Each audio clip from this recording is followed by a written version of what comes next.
I've been creating Notion templates for over 2 years, with thousands of downloads across all my templates. And today, I'm showing you one that solves a problem most of us don't even realize we have. And because no one likes a long intro, let's get started.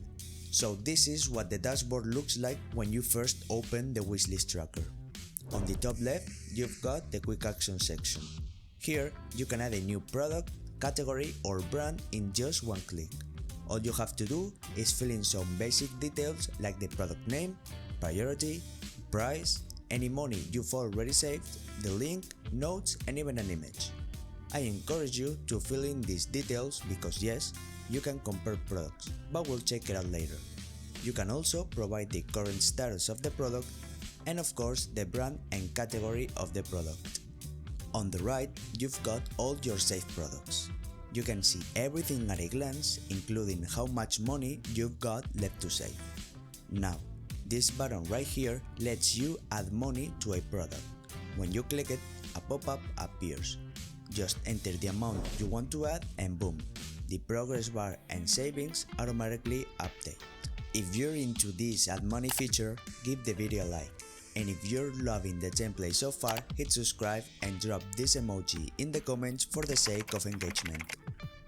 Next up is the compare feature, one of my favorites.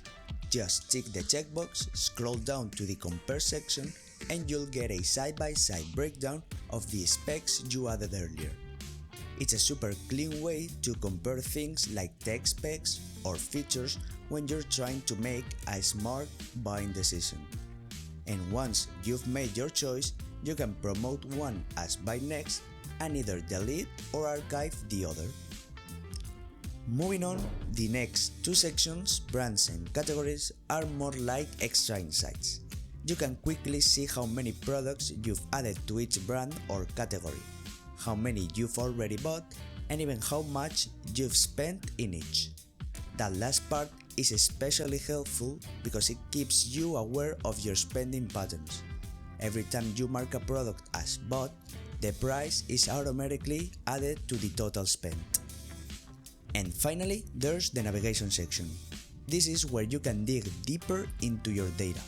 For example, under products, you'll find alternative views like sorting by price or filtering by a price range. Same goes for brands and categories. It's all about giving you a clearer view of your wishlist habits.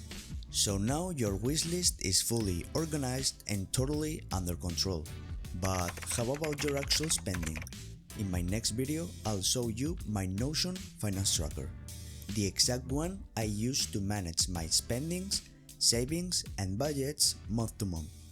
Click here to check out the full tour of my finance tracker and start aligning your wants with your wallet.